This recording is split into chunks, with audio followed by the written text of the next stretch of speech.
On the evening of Wednesday, May 11th, 2016, a young woman finished work. She'd actually worked two jobs that day. The coworker that was supposed to relieve her was over an hour late. She was exhausted. On top of that, the babysitter had been messaging her, wondering when she was going to get there to pick up the baby. And her family too had been messaging, "Where are you at? When are you going to be home?" As she pulled out of the parking lot, she sent a text message letting them know that she was on her way. But in such a rush to get home, she did not notice that the light at the intersection ahead had already turned red. You could say she was distracted. This wasn't the first time that she'd been distracted, but this time the distraction had deadly consequences. What is distracted driving?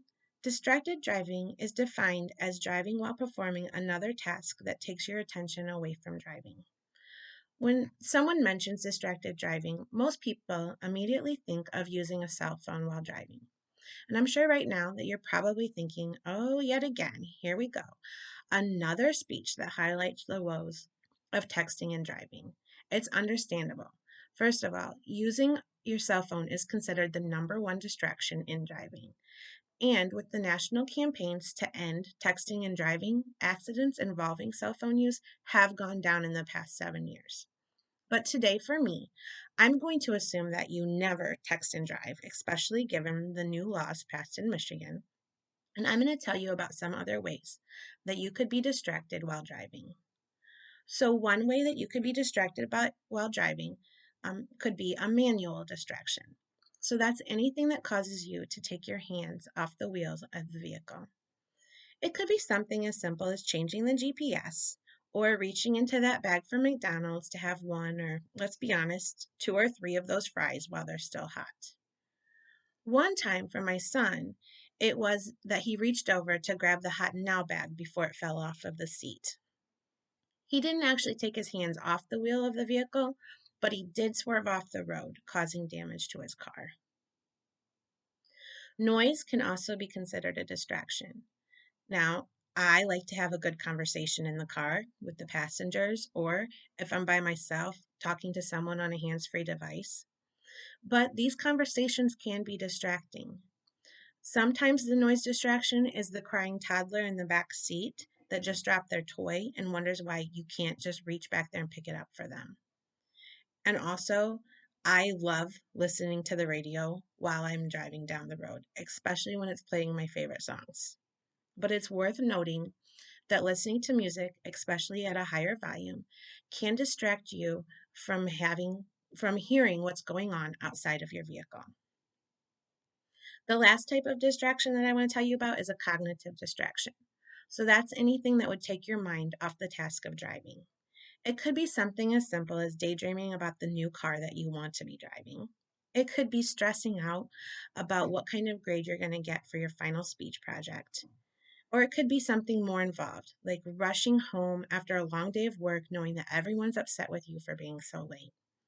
Or it could be that you worked so late and you're trying to stay awake for that long drive home and knowing that your body just wants to go to sleep.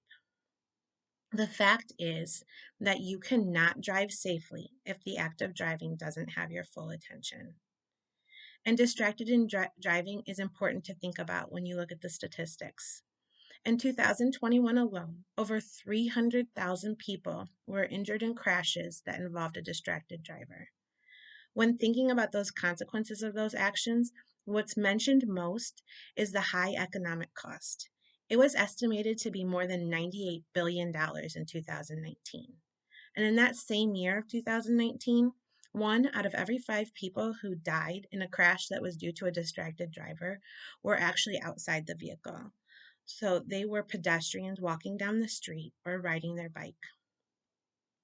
The facts point to that the estimation of about 3,000 people dying each year due to distracted driving.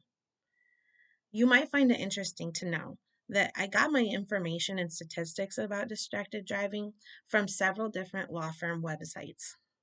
Because if you're the distracted driver involved in an accident, you're going to need a lawyer. You can plan on spending several months dealing with legal issues.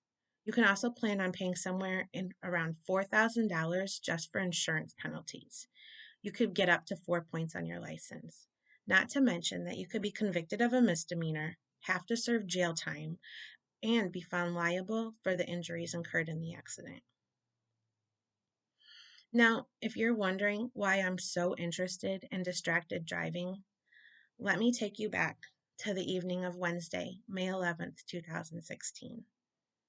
My daughter had taken her dog for a walk that evening, headed to her friend's house. She came to a busy intersection and waited for the light to turn red. She then looked both ways to make sure that all the vehicles at the intersection had stopped before she hurried across. Unfortunately, she did not make it across the road. She was hit by a young woman rushing home from work. And hours later, she died from her injuries. Now, I don't want you to think that I'm suggesting that you never have a person ride in your vehicle with you or that you never listen to the radio while you're driving. But next time you're headed out, prepare for the trip ahead of time. Put your makeup on before you get in the car. Set the GPS before you leave the driveway. And if by chance that bag of hot fries falls over, don't worry about it. And most importantly, I hope that the next time you get behind the wheel, you think about the risk because no one's life is worth whatever is distracting you.